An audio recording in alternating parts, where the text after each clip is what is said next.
சோழ நாட்டு திவ்யதேசங்களிலே ரொம்ப பிரதானமான திவ்யதேசம். 4000 பாசுரங்களும் பிறந்ததற்கு திவ்யதேசம். அடுத்து திருக்குடந்தை கும்பகோணம் என்னும் திவ்யதேசம் 12வது திவ்யதேசம். கும்பகோணம் எல்லாரும் அறிந்தது. 6ஆமுதன்னு பெருமாளுக்கு திருநாமம். சாரங்கபாணின்னு உற்சவரை கொண்டாடுறோம். ஒரு க்ஷேத்திரம் மட்டுமில்லை, 3 கோவில்கள் உள்ளேயே. சாரங்கபாணி கோவில், சக்கரபாணி கோவில், ராமசுவாமி கோவில். திருக்குடந்தை ஆறாத அமுதன். சம்ஸ்கிருதத்தில் சொல்லணும்னா அபர்யாப்தாமிருதன், தமிழில் சொல்லணும்னா ஆறாத அமுதன். ஒரு கோவில் 2 கோவில் இல்லை, ஊர் முழுக்க கோவில். கும்பகோணத்துக்குள்ளே போயிட்டு வெளியில் வர்றதுக்குள்ளே மகாமகத்தாலேயே பெரிய பேர் பெற்ற கோவில். எங்கு திரும்பி பார்த்தாலும் சிவன் கோவில்கள், பெருமாள் கோவில்கள் 2 நிறைஞ்சிருக்கிற ஊர். அந்த ஊருக்கே பெருமை சேர்ப்பவள் காவேரி தாயார். காவிரியாலேயே பெருமை. இப்போ அந்த காவிரிக்கும் இந்த கும்பகோணம்ங்கிறதுக்கும் முதல்ல பேர் காரணம் பார்க்கணும் இல்லையோ. கும்பம்னா குடம், கோணம்னா மூலை. கும்பகோணம், கும்பகோணம்னா என்ன? அந்த சரித்திரம் பார்ப்போம். பிரம்மா ஜகத்தை எல்லாம் படைக்க வேணும் என்பதற்காக சிறந்த குடத்தை எடுத்து அதற்குள் வித்துக்களை எல்லாம் இட்டு வைத்தார். சிருஷ்டி காலத்துக்கு தேவையான வித்துக்கள். அந்த வித்து உள்ளே இருந்து ஹிமாச்சலத்தில் ஜாகிரதையாக வைக்கப்பட்டிருந்துதான். கங்கை வழியாக அந்த குடம் அடிச்சுன்னு வந்தது. ஒவ்வொரு நதியாக தாண்டி தாண்டி வந்தது. நதி நீரை அன்னைக்கு இணைச்சிருக்கா போல் இருப்பாருங்க. இப்போ தானே மெதுவாக அதை பற்றி பேசியிருக்கோம். ஏன்னா ஹிமாச்சலத்திலேருந்து கங்கை வழியாக வந்து, யமுனை வழியாக வந்து, அதே மாதிரி நடுவில் இருக்கிற கோதாவரியை பற்றி, கிருஷ்ணா நதியை பற்றி, நமக்கு வடக்க இருக்கிற பாலாற்றை பற்றி, அப்படியே தெற்க காவிரி அளவுக்கு வந்து சேர்ந்தது. காவிரி கிட்டக்க வரச்சே பெருமானுடைய ஆசையாலே அந்த கும்பம் குடத்தினுடைய மூல வழியாக விதைகளெல்லாம் வெளியில் விழுந்தது. கும்பம் சாஞ்சதுனால விதை வெளியில் விழுந்தது. அதை வைத்துக்கொண்டே சிருஷ்டி ஆரம்பிக்கப்பட்டது. கும்பத்தினுடைய கோணத்திலிருந்து மூலையிலேருந்து சிருஷ்டிக்க வேண்டிய விதைகள்லாம் வெளியில் வந்து விழுந்து இவ்வளவு பெரிய உலகம் படைக்கப்பட்டிருக்கிறபடியால் கும்பகோணம் அப்படின்னு அதுக்கு பேர் ஏற்பட்டது. அதைத்தான் குடந்தைன்னு சொல்கிறோம். திருக்குடந்தை. கும்பகோணத்தில் பெருமாள் எழுந்தருளி இருக்கார். குடம் சாய்ந்து வித்துக்கள் வெளியே வந்து ஜெகத்தே சிருஷ்டிக்கப்பட்டது. இந்த க்ஷேத்திரத்துக்கு பாஸ்கர க்ஷேத்திரம்னு ஒரு திருநாமம். சூரியனாலேயே பெயர் பெற்ற ஊர். சூரியனுக்கு கர்வம் அதிகமாக போச்சான். கர்வத்தை அடக்கிறதுக்காக ரிஷிகள்லாம் பிரார்த்திக்கிறார். பெருமாள் தன் வலக்கையில் இருக்கிற சக்கராயுதத்தை சொன்னார். வேகமாக சுற்றி சுழன்று கொண்டு சக்கராயுதம் வந்து இன்னைக்கு கும்பகோணத்தில் சக்கர தீர்த்தங்கிற இடம் இருக்குது. சக்கர படித்துறை, முக்கியமான படித்துறை. அங்கு போய் உள்ளே புகுந்தார். அங்கிருந்து அந்த தீர்த்தமும் உருவாச்சு. இந்த தீர்த்தம் சூரியனுடைய தாபம். அவர் எல்லாரையும் எவ்வளவு தூரம் தகிச்சுன்னு இருக்கார். அந்த வெப்பத்தை எல்லாம் போக்கினார். அதே பெருமாள் சக்கரபாணியாக சேவை சாதிக்கிறார். சக்கரபாணி திருக்கோயில், முக்கிய திருக்கோவில்.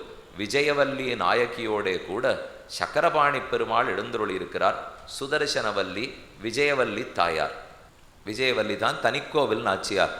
அவசியம் யார் கும்பகோணத்துக்கு போனாலும் 3 க்ஷேத்திரங்களையும் சேவிக்கணும். சக்கரபாணி பெருமாள் தனியாக இருக்கார். அவர் வேற யாரும் இல்லை. சாரங்கபாணி பெருமாள் கையில் பிடிச்சிருக்கிற சக்கரமே தான் சக்கரபாணி பெருமாள்.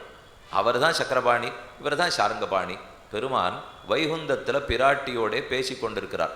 நமக்கு எத்தனையோ அலுவல்கள்லாம் இருக்குது, வேலை இருக்குது. ஒரு சிலத்தை ஒவ்வொருத்தர் இடத்துல நாம் கொடுத்து வைப்போம். ஐஸ்வர்யம் வேணும்னாலும், ஆயுள் வேணும்னாலும், ஆரோக்கியம் வேணும்னாலும் சக்கரபாணியை பிரார்த்திக்கணும். சக்கரத்தாழ்வாரை கேட்டுண்டால் ஸ்புரத் சஹசிரார சிகாதி தீவிரம் சுதர்சனம் பாஸ்கர கோட்டி துல்லியம் சுரத்விஷாம் பிராணவிநாசி விஷ்ணோஹோ சக்கரம் சதாகம் சரணம் பிரபத்யே என்று நித்தியம் கொண்டாடுறோம் இல்லையோ. அந்த பெருமாளே சக்கரபாணியாக சேவை சாதிக்கிறார். சக்கரத்தின் அம்சமாகத்தான் திருமழிசையாழ்வார் அவதரித்தார். மகாயாம் மகரே மாசே சக்கராம்சம் பார்கவோத்பவம் மகீசார புராதீசம் பக்திசாரம் அகம் பஜே. திருமழிசையாழ்வார் ஆழ்வார்களின் 4வது ஆழ்வார். அவருக்கும் இந்த கும்பகோண க்ஷேத்திரத்துக்கும் ரொம்ப நெடுங்கின தொடர்பு. இதை தட்சிண அயோத்தியான்னு சொல்கிறார்கள். அதனால தான் ராமசுவாமி பெருமாள் எழுந்துள்ளிருக்கார். பெரிய திருக்கோலம். கர்ப்ப கிரகத்துக்குள்ளே கும்பகோணத்தில் ராமசாமி செவிச்சின்னா அமர்ந்திருப்பார். பக்கத்தில் சீதாதேவி நாச்சியார், 3 தம்பிகளும் கூட இருக்கார். பரதன் இருக்கார், லக்ஷ்மணன் இருக்கார், சத்ருகன் இருக்கார். அதோடு ஆஞ்சநேய சுவாமி அமர்ந்த திருக்கோலத்தில் ஒரு கையில் புஸ்தகத்தை வச்சுருந்து, ஒரு கையில் தம்புரா வச்சுருந்து, வேத வேத்யே பரே பும்சி ஜாதே தசரதாத்மஜே வேத பிராச்சேத சாதாசீத் சாட்சாத் ராமாயணாத்மனா என்று தானே பாடிண்டே இருக்கார். இப்போவும் ஹனுமானை பற்றி என்ன சொல்கிறோம்? எத்திர எத்திர ரகுநாத கீர்த்தனம் தத்திர தத்திர கிருத மஸ்தகாஞ்சலி. எங்கெங்கே ராமாயணம் பாடப்படுறதோ அங்கெல்லாம் கண்ணில் ஜலஞ்சலமாக கொட்ட தலையை கூப்பிண்டு கை கூப்பிண்டு கேட்டுட்டே இருப்பாரான். ராமாயணத்தில் அவளுக்கு அவ்வளவு ஆசை. தம்புரா மீட்டுண்டு வால்மீகி ராமாயண ஓலச்சுவடியோடே இப்பவும் கும்பகோணத்தில் ஹனுமார் எழுந்துருள் இருக்கிறார். அங்கே மட்டும் ஒரு வித்தியாசம், எங்கேயும் ராமரை பார்க்கச்சே வில்லோட பார்த்துருக்கோம் இல்லையோ, இங்கே மட்டும் ராமர் தம் வில்ல பட்டாபிஷேகங்கிறதுக்காக இப்பவும் நானே தூக்கிட்டு இருக்கணுமான்னு தோணிடுத்தவர். எப்போ பார்த்தாலும் நான் தானே தூக்கிட்டு இருக்கேன், எனக்கே பட்டாபிஷேகம் பண்ணச்சே எனக்கு யாரும் வேலைக்காராலே கிடையாதா, எடுத்துக்க மாட்டீங்களான்னா லக்ஷ்மணன் வாங்கி விட்டார். ஆனால் அந்த ஊரில் மட்டும் லக்ஷ்மணன் 2 வில்லோடு இருப்பார்.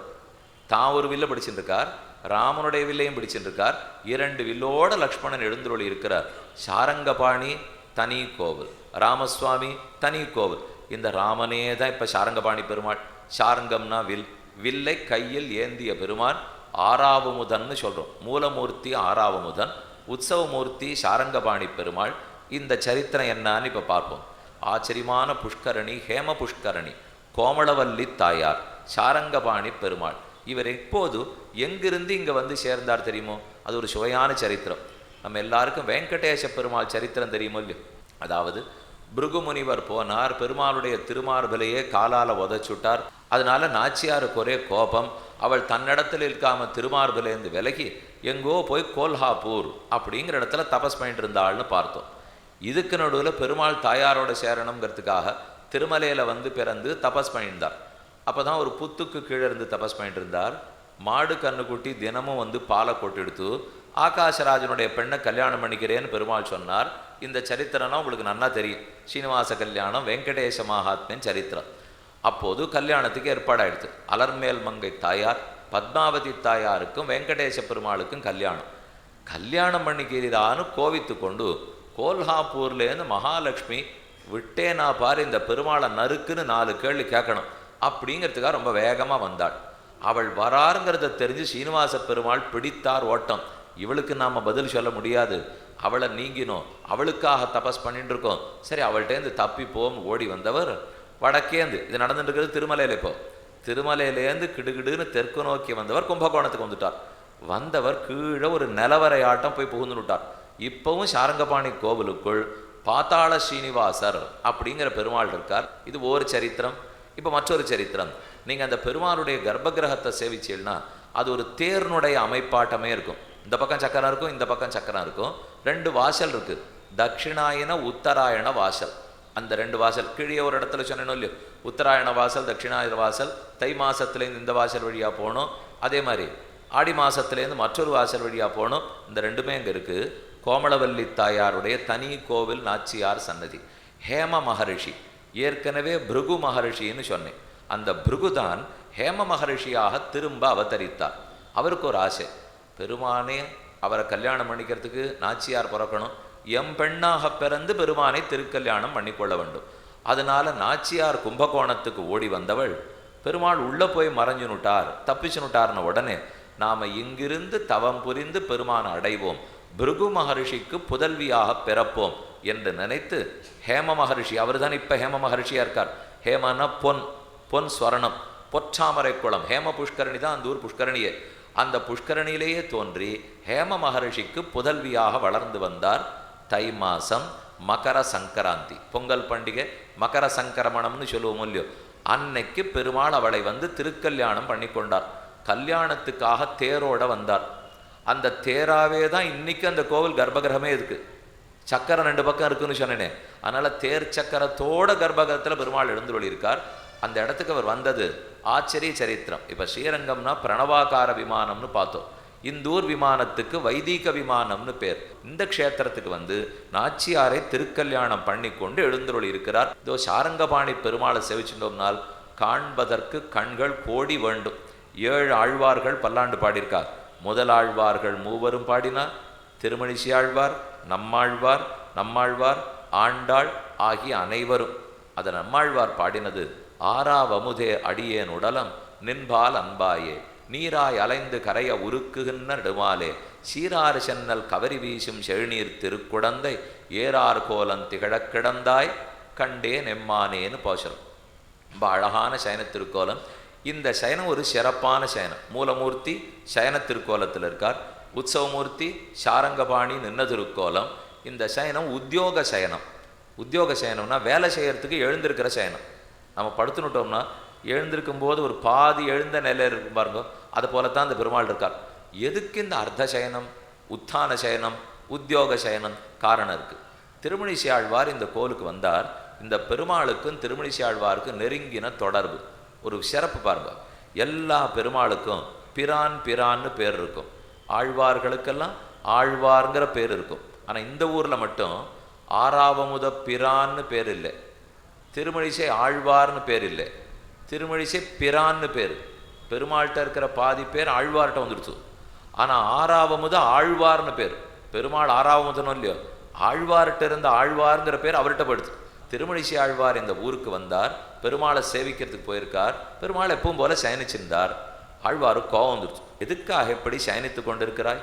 நடந்த கால்கள் நொந்தவோ நடுங்க ஞால மேனமாய் இடந்தமை குலுங்கவோ கடந்த கால்வரை காவிரிக்கரை குடந்தையுள் கிடந்தவார் எழுந்திருந்து பேசுவாழி கேசனே. எதுக்காக? ராமனா நடந்ததுனாலே ரொம்ப அயற்சியா, அதனால படுத்துனுட்டியா? திருவிக்கிரமனா உலகத்தை தாவி அளந்தியே, அதனால படுத்துனுட்டியா? வராகப் பெருமானாக பூமாதேவி உத்தரணம் பண்ணியே, அதனால படுத்துனுட்டியா? எதனாலே? கடந்த கால் பரந்த காவிரிக்கரை குடந்தையுள் கிடந்தவாறு எழுந்திருந்து பேசுவாழி கேசனே. நான் இப்போ வந்திருக்கேன், எழுந்திருந்து பேசுனார். சரிப்போ பெரியாழ்வார் வந்திருக்கார், எழுந்திருப்போம் அப்படின்னு பெருமாள் பாதி எழுந்திருந்தார். இந்த ஒன்றுமில்லாதவன் சொன்னேங்கிறதுக்காகவா எழுந்துட்டேன்? இதை நான் கேள்விப்பட்டதில்லை. நான் ஒரு நீச்சன் தாழ்ந்தவன், என்னமோ ஒரு வேகத்தில் சொல்லிட்டேன்னா அதுக்குன்னு நீ எழுந்திருக்கணுமா? போரும் நீ இருந்தபடியே இருந்தார். இப்போ பெருமாள் கேட்டார், எழுந்திருக்கட்டுமா படுத்துக்கட்டுமா? படுத்துண்டா எழுந்திருங்கிறீர், எழுந்திருந்தா அப்படியே இருங்கிறீர், இந்த ரெண்டுல எது பழனம்னா? ஆழ்வார் பார்த்தார், இந்த பாதி எழுந்த நிலையில் இருக்கிறது புதுசா இருக்கு, நன்னா இருக்கு, இப்படியே இருந்துட்டார். அதனால தான் அந்த கோவிலில் பாதி எழுந்த நிலையிலேயே இன்னைக்கு இருக்கார். உத்தான சயனம், உத்தியோக சயனம், அர்த்த சயனம் என்ன ஆறாவதனை பற்றி கொண்டாடி கூறுகிறோம். பொற்றாமரை குளத்திலே திருமழிசை ஆழ்வார் பல பல பிரபந்தங்களை இட்டு அதிலிருந்து ரெண்டே பிரபந்தம், நான்முகன் திருவந்தாதி, அதே போல திருச்சந்த விருத்தம், இந்த ரெண்டு தான் திருமழிசை ஆழ்வாராலே பாடப்பட்டது. திருக்குடந்தைக்கு பெருமையே திருமங்கை ஆழ்வாருடைய 6 திவ்ய பிரபந்தத்திலும் இடம்பெற்றதுன்னு பெருமை. இன்னொரு பெருமை இந்த பெருமாளுக்கு உண்டு. அர்ச்சனை பண்ணுறா பாருங்க, கோவிலுக்கு போகிறச்சே புஷ்பார்ச்சனை பண்ணுறாலும் இல்லையோ, அப்போ ஒரு நாமம் வரும், நாமாவளி 108 நாமம் சொல்லுவாளே, அதில் திராவிட ஸ்ருதி தர்சகாய நமஹா, தமிழ் வேதத்தை காட்டி கொடுத்தவர் வாழியே. தமிழ் வேதம்ங்கிறது 4000 பிரபந்தம் வச்சே, இந்த 4000ல் தானே 108 திவ்யதேசங்களும் பாடப்பட்டிருக்கு. இந்த 4000ம் பாடி முடித்த பிற்பாடு ஆழ்வார்கள் மறைந்து விட்டனர். 4000 பாட்டும் உலகத்தில் நடையாடவே இல்லை, நின்று போச்சு. அதுக்கப்புறம் 602 சீவையிட்டவர்கள் இந்த பெருமாளை பற்றி நம்மாழ்வார் பாடியிருக்கிற இந்த 10 பாசுரம், என்னான் செய்கேன் ஆரே கழகன் என்னையன் செய்கின்னாய் உன்னால் அல்லால் யாவராலும் ஒன்றும் குறை வேண்டேன் கண்ணார் மதில் சூழ் குடந்தை கிடந்தாய் அடியேன் அருவானாள் சென்னாள் என்னாள் அன்னாள் உனதாள் பிடித்தே சலக்கானேங்கிற பாசுரம், 10 பாசுரங்கள்.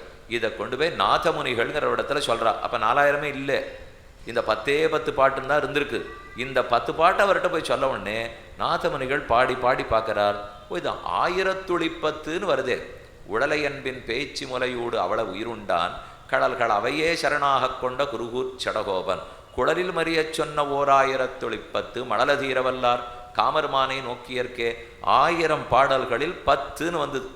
அவருக்கு உடனே தோணித்து, 10தானே இவா பாடுறா, பாக்கி 990 எங்கேன்னு கேட்டார். கடைசி பாட்டில் பாடினது யாரு, ஊர் என்ன, பேர் என்ன, பல என்ன வெப்பாளோ இல்லையோ, அதை போல் இந்த கடைசி பாட்டில் இது 1010ன்னு வந்தது. அப்போ எங்கேனால் பாட்டை சொல்லி சொல்லி பார்த்தார். குருகூர் சடகோபன் குருகூர் சடகோபன் வந்தது. ஓஹோ, அப்போ குருகூர்னு ஒரு ஊர் இருக்குது, அதுதான் ஆழ்வார் திருநகரி. அங்கே சடகோபன்கிற நம்மாழ்வார் இருக்கார், அவர் ஊரில் போய் விசாரிச்சா தான் கிடைக்கும் அப்படின்னு ஆழ்வார் திருநகரிக்கு வந்தார். அங்கே போய் நிற்க அந்தூர்காரா, இந்த 10 பாட்டு எங்களுக்கு தெரியாதுன்னுட்டா. இந்த 10 கும்பகோணத்துலேருந்து இவர் தெரிஞ்சுன்னு வந்தாரோ இல்லையோ, இந்த 10 எங்களுக்கு தெரியாது, ஆனால் வேறொரு 11 பாட்டு தெரியும். நம்மாழ்வாரை பற்றி மதுரகவி ஆழ்வார் பாடின கண்ணினும் சிறுத்தாம்புங்கிற 11 பாசுரங்கள் ஒன்று செய்யும். தாமரபரலின்னு நீராடும், புளிய மரத்தடியில் நம்மாழ்வார் இருக்கார், நீர் புளிய மரத்தடியில் உட்காந்துக்கும். 12000 தடவை இந்த கண்ணினும் சிறுத்தாம்பை சொல்லும். ஆசையோடு சொன்னீர்னா ஆழ்வாரே தோன்றுவார், உமக்கு என்ன வேணுமோ அவரிடத்தில் கேட்டுக்கொள்ளும். 12000 தடவை சொன்னார் நம்மாழ்வார் பிரத்யட்சமாக. உடனே கேட்குறார் நாதமுனிகள், 1000 பாட்டை கொடுக்கணும்னுட்டு. நம்மாழ்வார் 1000 கொடுத்துட்டார். அவர் பாடின 1000 கொடுத்துட்டு போய்ட்ரேன்னார் நாதமுனிகள். நானே பாடின இன்னும் 3 பிரபந்தம் இருக்கே வேண்டாமான்னார். இருக்குன்னு அடி எனக்கு தெரியாதே, இந்த 10 வச்சுன்னு ஏதோ 1000 இருக்குன்னு தெரிஞ்சுட்டேன், நீர் இன்னொரு 3 பாடியிருக்கீரா, சரி கரும்பு தின்ன கூலியா வாங்கினுட்டார். போயிட்டு வரேன்னார். இதை தவிர வேற 9 ஆழ்வார்கள் இன்னும் நிறையா பாடியிருக்கா தெரியுமான்னார். ஓ அது தெரியவே தெரியாதே, அதே ஆழ்வார் தான் கொடுத்தார். அப்போ பாடினது 10 ஆழ்வார்களாக இருந்தாலும் அனைத்தையும் நாதமுனிகளுக்கு கொடுத்தது சுவாமி நம்மாழ்வார். அவர் தான் ஆழ்வார்களில் தலைவர், அவர் தான் நாதமுனிக்கு எல்லாத்தையும் கொடுத்தார். இது இத்தனைக்கும் எது இப்போ மூலமாக இருந்திருக்கு? கும்பகோண பாட்டு. இந்த 10 பாட்டு மட்டும்தான் உலகத்தில் இருந்திருக்கு. இது இல்லாத போயிருந்தால் இன்றைக்கி 4000 கிடச்சிருக்காது. இன்றைக்கி நம்ம தலைப்பு போட்டு இங்கே உட்காந்து 108ன்னு பேசியிருக்கவே மாட்டோம். இது இத்தனைக்குமே காரணம் திருக்குடந்தை சாரங்கபாணி பெருமாள். வடநாட்டிலே ஒரு பெரிய வித்வான், சம்ஸ்கிருத வித்வான் அங்கே இருந்தானோ. அந்த வித்வான்கிட்ட தமிழ்நாட்டிலேருந்து அரோத்தர் போயிருக்கார். என்ன உங்கள் ஊரில் என்ன செய்தி? இந்த சுவாமி கும்பகோணத்துலேருந்து போயிருக்கார். அப்போ அந்த சுவாமி சொல்கிறார், 6ஆம் முதனை சேவிச்சுட்டு வந்திருக்கேன் அண்ணா இருக்கார். அவர் உடனே என்னது இது 6ஆம் முதன், சம்ஸ்கிருதத்தில் பேர் இல்லையான்னார். அபர்யாப்தாமிருதன். பர்யாப்தின்னா போர், அபர்யாப்தான போராத, ஆறாத அமுதமுல்யம் அப்படின்னா போராத. அமுதத்தை சாப்பிட்டா போருன்னு தோணிடும், இந்த பெருமாளை சாப்பிட்டா போருன்னு தோணுமா? ஆறாத அமுதம். திருக்குடந்த பெருமாள் 6ஆம் அமுதனை எத்தனை நாழி வேணா பருகின்றே இருக்கலாம், திகட்டவே மாட்டார். அதனால தான் ஆறாத அமுதம்ங்கிறார். 6 அமுதம் இல்லை, ஆறாத அமுதம். இந்த தமிழ்ச்சொல்லை இந்த வித்வான் அவர்கிட்ட போய் சொன்னார்.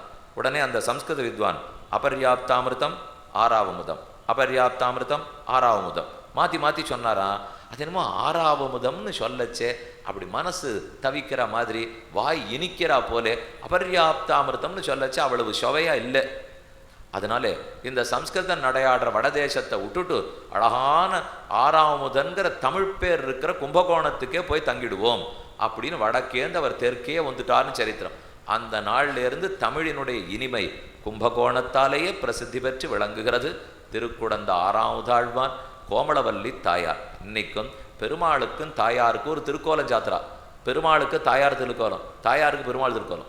இது கேள்விப்பட்டிருக்கீங்களா? பெருமாளுக்கு நாச்சியார் திருக்கோலம் கேள்விப்பட்டிருக்கோம்.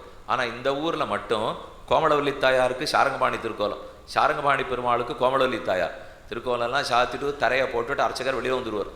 கொஞ்ச நாள் கழிச்சு தரையை திறந்து ஹாரத்தி பண்ணால் அவருக்கே புரியாது யார் கோமளவல்லி யார் சாரங்கபாணி. அவ்வளோ ஒத்துமையாக இருப்பாளாம். இவர் முகமாட்டமே அவர் முகம், அவர் முகமாட்டமே அவர் முகம்.